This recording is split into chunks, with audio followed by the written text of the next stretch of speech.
हाय दोस्तों मैं आनंद भारद्वाज आप सभी का अपने चैनल ज्ञानपुर में स्वागत करता हूं। भाई मुझे पूरी उम्मीद होगी अब आप लोग एकदम दम लगा के पढ़ाई कर रहे होगे। अब एग्जाम की डेट ज़्यादा लेट नहीं होने वाली यार। अब जो भी हो, सो रहे हो तो जग जाओ और अच्छे से लग जाओ, ठीक है। दोस्तों हम लोगों ने सर्किल स्टार्ट किया था, कॉन्सेप्ट कंप्लीट हो चुके हैं, कॉन्सेप्चुअल टॉपिक कंप्लीट कर लिया। हम लोग न्यूमेरिकल पे बात कर रहे हैं, ठीक है। फिर से 3 क्वेश्चन मैं लेके आया हूँ, 15-20 मिनट में आपको मैं अच्छे से पूरा एक्सप्लेन करके बता दूंगा, ठीक है। दोस्तों देखिए, एक ये क्वेश्चन है। इस क्वेश्चन में देखिए मैं आपको डायग्राम बना देता हूँ क्वेश्चन का, उसके बाद मैं आपको थ्योरी बता देता हूँ, क्योंकि सब कुछ लिखना व्हाइट बोर्ड पे यार मतलब इतना पॉसिबल नहीं हो पाएगा, आपको भी टाइम ज्यादा लगेगा। देखिए दोस्तों, ये जो फर्स्ट क्वेश्चन है मेरा, मतलब ये फोर्थ क्वेश्चन है हमारा। 3 क्वेश्चन हम लोगों ने कर लिया था दोस्तों। ये थर्ड क्वेश्चन ये बोला है कि 3 सर्किल है जो कि इक्वल सर्किल है, एक समान वृत्त है, ठीक है।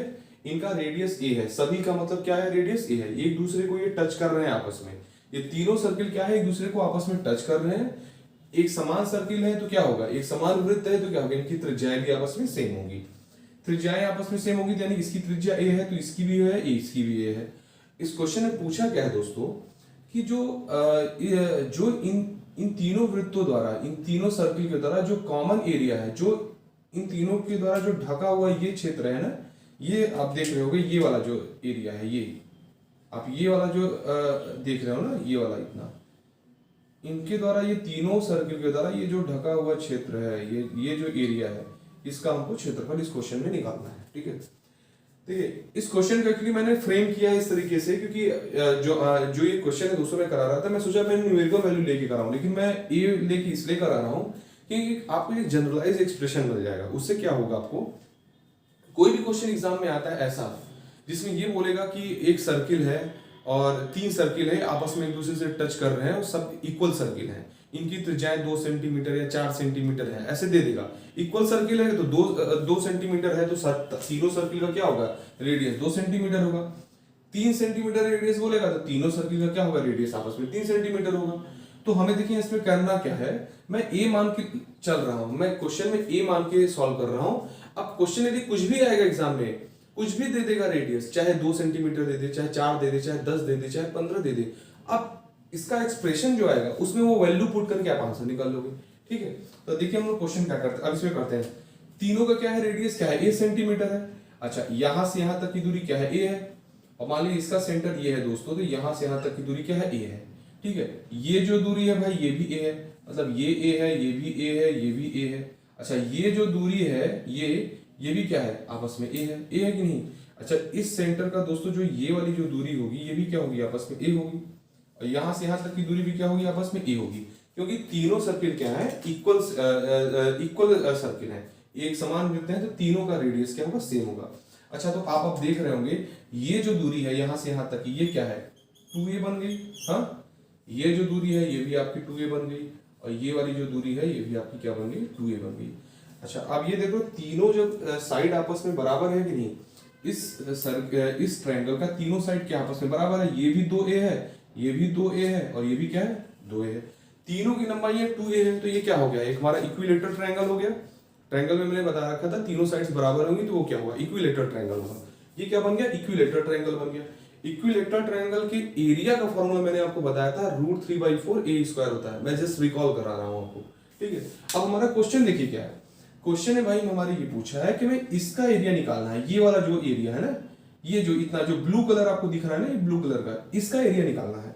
अच्छा, इसका एरिया निकालने के लिए हम ये कर लें कि इस ट्रायंगल का एरिया निकाल लें, और इस ट्रायंगल के एरिया में से ये जो क्या है, ये सेक्टर ऑफ सर्किल जो है, इसको हिंदी में क्या बोलते हैं, त्रिज्यखंड बोलते हैं। इस त्रिज्यखंड का एरिया, इस त्रिज्यखंड का एरिया और इस त्रिज्यखंड का एरिया को घटा दें तो क्या होगा, इसका एरिया आ जाएगा कि नहीं, ब्लू कलर वाले का, आप समझ गए होंगे।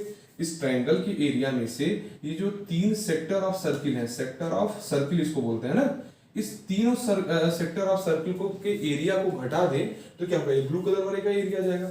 अच्छा, तो पहले तो क्या करना पड़ेगा, एक ट्रायंगल का एरिया निकालना पड़ेगा। ट्रायंगल का एरिया क्या है, √3/4a²।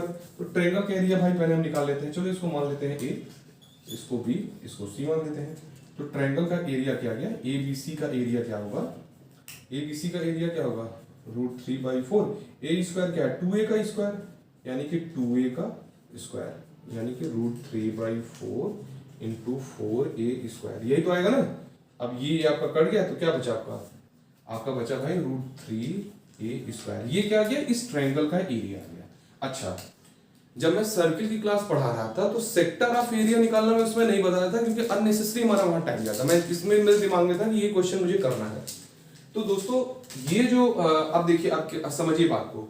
जब दोस्तों मैं किसी सेक्टर ऑफ सर्किल का एरिया निकालना रहता है, जैसे मैं आपको यहाँ पे अभी बता दे रहा हूँ, जैसे ये मान लीजिए सर्किल है, ठीक है, और मैं बोलूँ कि ये इसका सेंटर है, मुझे इस ये जो इतना क्षेत्र है ना, ये जो एरिया है, इसका हमको एरिया निकालना है, बाकी का नहीं जो खाली है, ये इस डॉटेड का, ये क्रॉस जो लाइनिंग से बना हुआ ये जो एरिया, इसका एरिया निकालना है।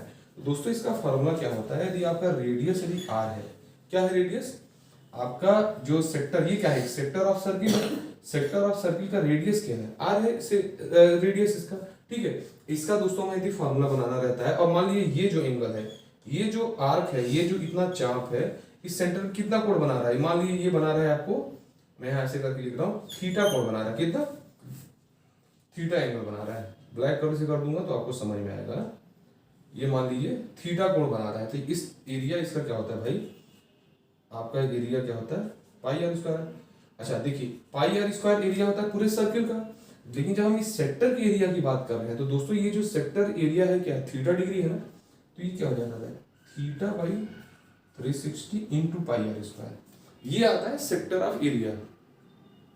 इस सेक्टर का एरिया क्या होगा दोस्तों, इसका ये फॉर्मूला होता है।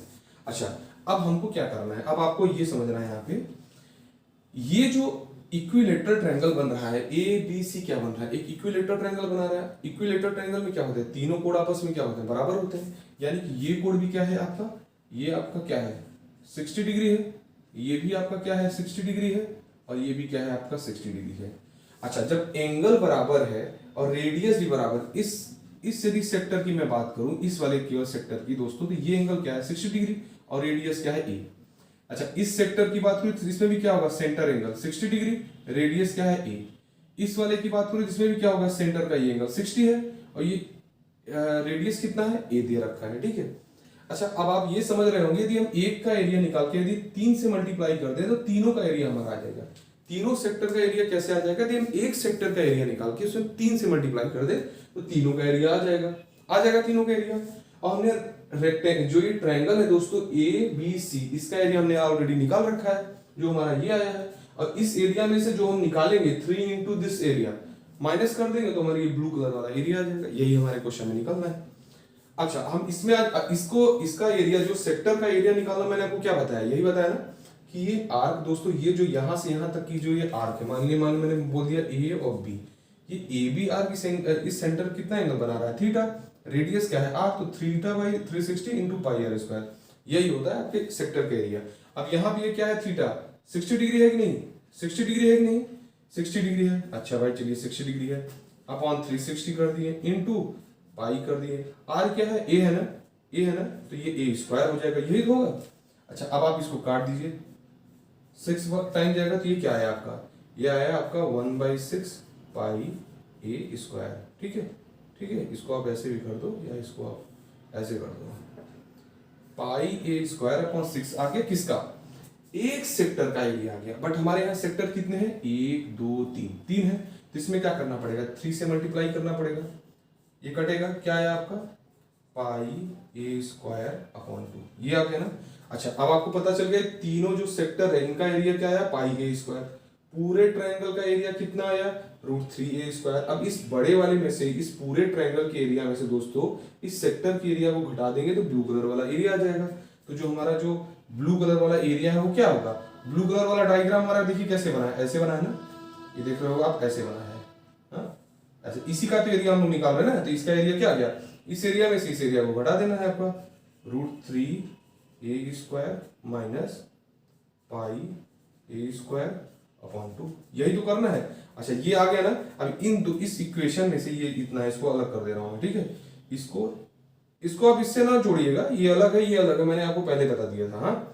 अब यहां से यदि हम ए स्क्वायर कॉमन ले लें तो दोस्तों यहाँ पे आपको बचेगा √3, आपको मैं ऊपर लिख दे रहा हूँ थोड़ा सा, यहाँ आपको क्या बचेगा, √3 minus pi by 2 A square, ये बचा कि नहीं, इस यहां से ए स्क्वायर कॉमन लेंगे तो क्या बचेगा, √3 minus pi by 2 A square.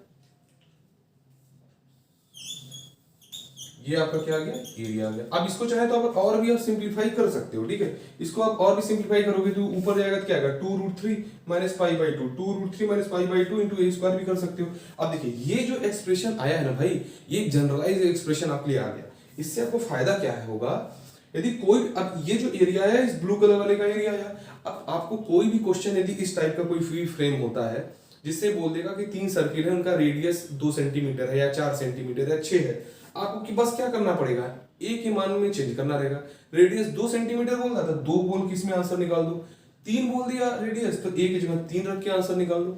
4 बोल दिया तो 4 रख के आंसर निकाल दो। अब देखो इस पैटर्न पे कोई भी क्वेश्चन आपका फ्रेम होगा, आप इस फॉर्मूले से डायरेक्ट उस क्वेश्चन कर लोगे, ठीक है।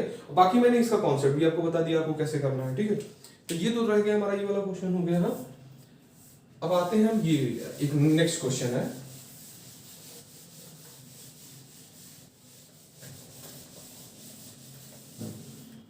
देखिए समय बिल्कुल नहीं है, जिस तरीके से आप लोग लगे हो अच्छे से लग जाओ, टाइम कम बचा हुआ है। और अभी आज कल तक की क्लास में हमारा ये जो सर्किल है कंप्लीट हो जाएगा, स्टैटिस्टिक्स हम स्टार्ट कर देंगे। तो एकदम आप लगे रहना है यार, एकदम छोड़ना नहीं है, एकदम सोचिए मत अभी कटा वटा भी इन सब चीजों के चक्कर में ना पड़िए। अब जो होगा देखा जाएगा, जो जैसे आप पढ़ाई कर रहे हो बस अच्छे से लगे रहो। ये क्वेश्चन हो गया, इस पे आ जाते हैं। अच्छा देखिए, इस क्वेश्चन का थ्योरेटिकल पार्ट क्या था वो मैं आपको बोल दे रहा हूँ, ठीक है।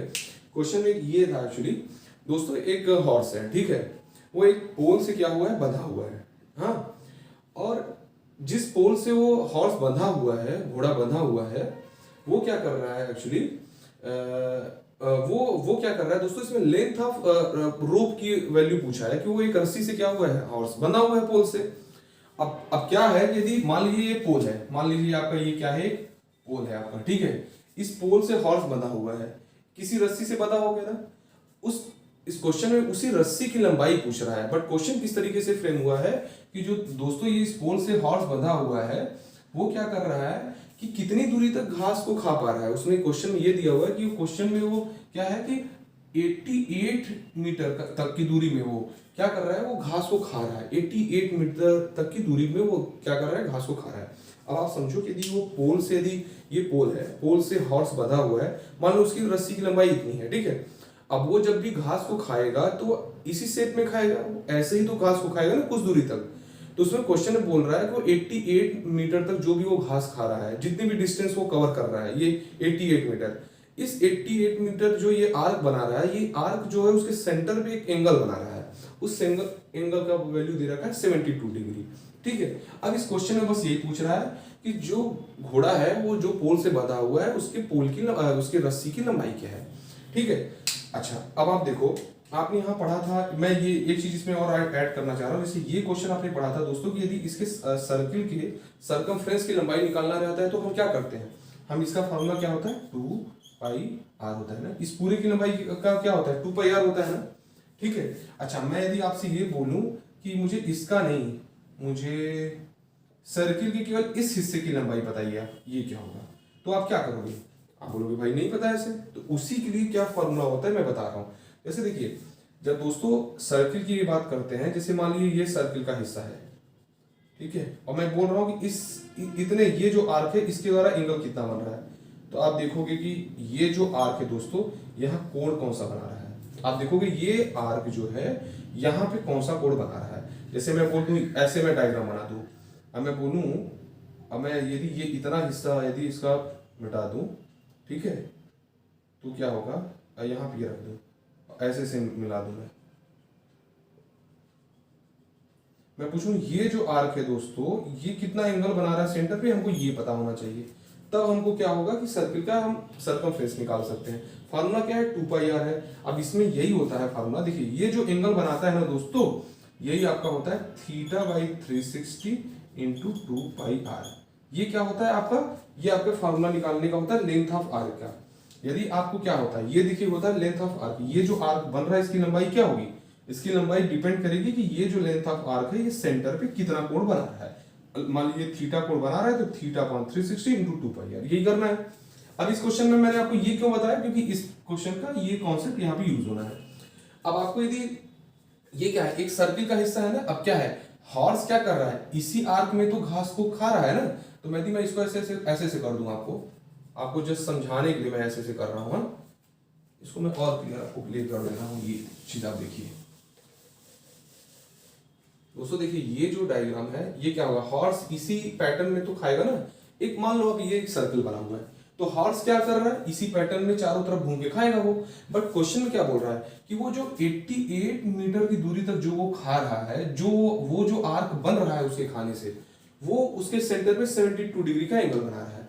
बस ये बात पूछा है इसमें कि अब वो रस्सी की लंबाई क्या होगी बता दो। मतलब उसने बोल दिया कि वो इतनी ही दूरी में हो। कहने का मतलब क्या है, घोड़ा इससे ज्यादा दूरी में नहीं जा रहा है खाने के लिए, वो केवल यहां से यहां तक की दूरी ही केवल वो ट्रेवल कर रहा है। अब ये जो आर्क बन रहा है वो इस पे एक एंगल बनाएगा। अच्छा, हमें जो ये आर्क का जो फार्मूला होता है ये क्या होता है दोस्तों, ये लेंथ ऑफ आर्क जो होता है, लेंथ ऑफ आर्क बोलो या इसको हिंदी में मैं हिंदी वाले वर्ड भी लिख देता हूं जिससे कि जो बच्चे हों उनको कुछ प्रॉब्लम ना हो। तो लेंथ ऑफ आर्क का फार्मूला क्या होता है, लेंथ ऑफ आर्क का फार्मूला भाई आपके होता है जो मैंने अभी आपको बताया, θ/360 × 2πr, ये आपका फार्मूला होता है। ये एंगल कितना बना रहा है। अच्छा, लेंथ ऑफ आर्क का आपके क्वेश्चन में दे ही रखा है। लेंथ ऑफ आर्क क्या है, यही तो लेंथ ऑफ आर्क है, यही तो चाप है। तो ये क्या होगा 88 मीटर अपॉन एंगल कितना बना रहा है 72 डिग्री अपॉन 360 इंटू 2, ठीक है हो गया, इंटू पाई का मान क्या होता है 22/7 होता है, 22/7 इंटू आर। ये आर क्या है, यही तो है ना जिस रस्सी से वो घोड़ा बांधा हुआ है, तो उसकी लंबाई है। अब यहाँ पे आप इसको सॉल्व कर लो आप, ठीक है। आप यदि इसको काट दोगे तो आ जाएगा आपका 5 टाइम्स ये जाएगा, 5 टाइम्स जाएगा ना ये, मान लो आप ले जाते हो 12 72 36 35, हाँ 5 टाइम्स आपका ये जा रहा है, 5 बार जाएगा ना ये, 5 बार जाएगा, ठीक है। अच्छा 22 ये रखा है और ये इधर है, ये 4 से बार कट जाएगा कि नहीं, कट जाएगा ना, ये 22 होगा 88 कट जाएगा। ये 2 से आप 2 भी काट सकते हैं, 2 काट दिए, इधर क्या बचा 2 बचा, 2 बराबर इधर क्या बचा, ये 1/5 बचा इंटू 1/7 इंटू आर, यही तो आपका बच रहा है, यही तो बच रहा है। ये 7 बचे 35, 35 दूना इधर जाएगा 70, तो आर का मान क्या आ गया आपका, आर का मान आ गया 70 मीटर, ठीक है। इसका मतलब वो जो घोड़ा जिस रस्सी से बांधा हुआ था उस रस्सी की लंबाई क्या है 70 मीटर है, ठीक है। आप क्वेश्चन समझ गए थे ना, बस अब जनरल में आप समझ जाओ जो मैंने आपको बताया, ठीक है। क्वेश्चन बस यही था दोस्तों, एक घोड़ा था जो कि एक पोल से बंधा हुआ था, एक पोल से एक रस्सी के द्वारा बंधा हुआ था, ठीक है। अब इस रस्सी से बंधे होने के कारण क्या कर रहा था वो घोड़ा, 88 मीटर की दूरी तक वो 88 मीटर का एक चाप बना के वो घास को खा रहा था, 88 मीटर का चाप बना के घास को खा रहा था। अब वो उस चाप के द्वारा उसके सेंटर पे एंगल का क्या बन रहा था 72 डिग्री बन रहा था, तो उस रस्सी की लंबाई पूछा था, तो हमने यही फॉर्मूला लगा दिया। लेंथ ऑफ आर्क क्या होता है चाप, θ/360 × 2πr, हमने सॉल्व कर लिया, आंसर हमारे मिल गया, ठीक है। एक तो ये क्वेश्चन हमारा हो गया। अच्छा लास्ट क्वेश्चन हमारा क्या है दोस्तों, ये है दोस्तों, इस क्वेश्चन में देखिए क्या है, बहुत ही आसान क्वेश्चन है लेकिन थोड़ा सा कॉन्सेप्चुअल है, आपको ये चीजें इसमें समझनी पड़ेगी दोस्तों। इस क्वेश्चन में बोला है कि 2 सेंटीमीटर रेडियस के 2 सेंटीमीटर रेडियस के 2 सर्किल आपस में एक दूसरे को टच कर रहे हैं बाहर। बोला है कि ये जो सर्किल है ये, और दोस्तों जो ये सर्किल है ये आपस में क्या कर रहे हैं, एक दूसरे को बाहर टच कर रहे हैं। अब इसको आप ऐसे समझो कि ये एक सर्किल है और ये एक सर्किल है, आपस में क्या कर रहे हैं, टच कर रहे हैं ना, वही बात है। और फिर पूछा है टच कर रहे हैं, इन दोनों का क्या है रेडियस बराबर है, रेडियस बराबर है। अब फिर पूछ रहा है दोस्त, बोल रहा है अब इनका सेंटर क्या है आपस में, ए है और बी है, ठीक है। और ये जहां पे टच कर रहे हैं इस पॉइंट का उसने बोल दिया ये सी है, हाँ। फिर बोला एक तीसरा दोस्तों सर्किल है, उसका भी रेडियस 2 सेंटीमीटर है, उसका भी तीसरा जो सर्किल है उसका भी रेडियस 2 सेंटीमीटर का है।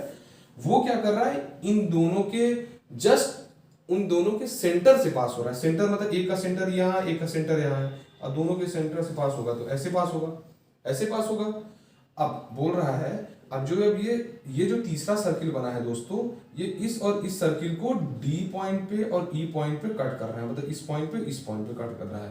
तो दोस्तों इसमें बोल दिया कि ये जो एक चतुर्भुज बन रहा है, क्वाड्रिलेटरल बन रहा है, A B E D, area of A B E D पूछा है। अब सोचिए आप ए बी ई डी का एरिया पूछा है, तीनों सर्किल क्या है आपस में बराबर है, तीनों के रेडियस आपस में बराबर है। अच्छा रेडियस बराबर है तो यहां से यहां तक की दूरी क्या होगी 2 होगी, यहां से यहां तक की दूरी क्या होगी 2 की। अच्छा ये बीच वाला सर्किल भी तो बराबर है, तो इसका सेंटर क्या होगा यहाँ है, तो यहां से यहां तक की दूरी भी क्या होगी 2 होगी। और इस सर्किल से ये जो दूरी है भाई ये भी क्या होगी 2 होगी, ये भी 2 है आपकी। और ये जो इस सर्किल के लिए, इस सर्किल के लिए दोस्तों इस सेंटर से इसका ये क्या है, रेडियस, ये भी 2 है। और ये क्या है, ये भी क्या है, 2 है। देख रहे हो ना आप, रेडियस आप देख रहे हो ना, ये सब बराबर है। अच्छा आप ये बात जान जाओ भाई, यदि 2 सर्किल इस तरीके से हैं, ठीक है, 2 सर्किल एक दूसरे को इस तरीके से आपस में टच कर रहे हैं, यदि ये बराबर है दोस्तों, यदि ये बराबर है सर्किल, और मैंने ये इनके क्या है, इनका रेडियस है। ये जो दोस्तों है ना, और एक तीसरा सर्किल कहाँ से पास हो रहा था, इनके सेंटर से ऐसे पास कर रहा था। तो ये जो दूरी होती है ना, ये दूरी इन दोनों की दूरी का आधा होता है। ये जो दूरी होती है दोस्तों, इसकी दूरी का आधा होता है। किस केस में, जब तीनों सर्किल क्या होंगे, आपस में बराबर होंगे, तीनों के रेडियस बराबर दे दिया है, तो ये जो दूरी होगी दोस्तों, ये वाली वो इस दूरी का आधा होता है। तो ये जो दूरी है हमारी क्या है, ये भी तो 2 सेंटीमीटर की है। तो आप देख रहे हो ये क्या बन रहा है, 3 क्या बन रहे हैं, 3 आपके इक्विलेटरल ट्रायंगल बन रहे हैं कि नहीं। इस ट्रायंगल में भी देखो आप, सबकी साइड 2-2 है, इसमें भी सबकी साइड 2-2 है, और इसमें भी तीनों की भुजा का मान क्या दे रखा है, 2 सेंटीमीटर दे रखा है। अब इसका क्षेत्रफल निकालना क्या है, समबाहु त्रिभुज के क्षेत्रफल का फॉर्मूला क्या होता है, इक्विलेटरल ट्रायंगल का √3/4 a square, √3/4 into a square. तो इसका मान क्या आ जाएगा, √3/4। a का मान क्या है, 2 है। a क्या होता है, उसमें भुजा होता है। इक्विलेटरल ट्रायंगल में जो फॉर्मूला ये लगता है दोस्तों, a उसकी साइड होता है, साइड होता है, तो 2 का स्क्वायर, तो 2 दूनी क्या होता है, 4 होता है, तो ये तो कट जाएगा, तो ये क्या आ गया, √3 आ गया ना। मतलब सोचो, एक इक्विलेटरल ट्रायंगल का जो एरिया है वो क्या है, √3 आ गया। अच्छा आप देख रहे हो कि जो ABED, इसका हमको एरिया निकालना है ना। इस क्वाड्रिलेटरल में, इस चतुर्भुज में 3 इक्विलेटरल ट्रायंगल है कि नहीं, 1, 2 और 3। इन तीनों का इक्विलेटरल ट्रायंगल के एरिया को हम जोड़ दें तो ये ABED का एरिया आ जाएगा कि नहीं, आ जाएगा। तो बस क्या करें, ये जो एरिया आया है इसमें 3 से मल्टीप्लाई कर दो, तो 3√3 सेंटीमीटर स्क्वायर, ये आ गया आपके ABED का क्षेत्रफल आ गया। ठीक है, तो दोस्तों मुझे लगता है मैंने आज कुछ अच्छे क्वेश्चंस मैंने आपको लगे होंगे कि अच्छे कराएं। कल हम लोगों ने बेसिक क्वेश्चन किया था, ये भी कुछ हमारे क्वेश्चन अच्छे ही थे। ठीक है, तो मुझे लगता है दोस्तों ये काफी अच्छे क्वेश्चन थे, आपको कई चीजें पता चल गई। देखिए मैंने सेक्टर ऑफ एरिया के बारे में, सेक्टर ऑफ पेरीमीटर के बारे में, पेरीमीटर भी पूछ सकता है किसी सर्कल में, इस पे जैसे सेक्टर, जैसे क्या होता है कि जब सर्कल में पेरीमीटर पूछता है, यानी सर्कमफ्रेंस पूछता है, आसान होता है, 2πr सबको पता है। पर सेक्टर ऑफ पेरीमीटर भी तो पूछ सकता है, उसका हमने देखा कि लेंथ ऑफ आर्क क्या होता है, लेंथ ऑफ पेरीमीटर क्या होता है, सेक्टर के पेरीमीटर का मान कि 3θ/360 इंटू 2πr कर देते हैं। बहुत सी चीजें पता चल गई हैं। अभी 2-3 क्वेश्चन में 4 क्वेश्चन और इस पे कराऊंगा, 8-10 क्वेश्चन हमारे सर्कल के अलग से भी हो जाएंगे। तो हर क्लासेस में, हर क्वेश्चन में दोस्तों आप देखोगे आपको कुछ नई नई चीजें मिलती जाएंगी और नए कॉन्सेप्ट भी मिलते जाएंगे। इस क्वेश्चन में ये चीज था, जो DE का मान होता है दोस्तों, वो AB के मान के आधा होता है। आप इस बात को यहाँ पे समझ गए होंगे। DE बराबर क्या है, AB/2 होता है। क्यों होता है मैंने बता दिया। ये किस कंडीशन में होगा, मतलब इक्वल सर्किल रहेंगे तभी ये होगा। जब तीनों सर्किल दोस्तों क्या होंगे, यदि सर्किल इक्वल रहेंगे तब वो जहां पे एक दूसरे को कट करेंगे वो वैल्यू DE AB/2 होता है। AB यहाँ पे क्या है, 2 2 2 4, 4/2 यानी कि 2 हो गया। तो इक्विलेटरल ट्रायंगल हमारा बन गया। तो आपको समझ में आ गया होगा।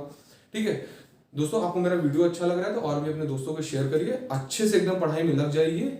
और जो भी बच्चे पहला वीडियो आज देख रहे हैं, एक बार आप और भी चीज़ों को आपको नहीं समझ में आ रही है तो उस मेरे प्लेलिस्ट में टॉप चीज़ें अरेंज हुई हैं, उस तरीके से मैंने अरेंज भी करवा दिया, कुछ बच्चों ने बोला था। आप एक बार जाकर उन वीडियोस को देखिए, आपकी सारी चीज़ें और सारे कॉन्सेप्ट क्लियर हो जाएंगे। ठीक है, आज के लिए इतना ही करते हैं। हाँ, थैंक यू वेरी मच।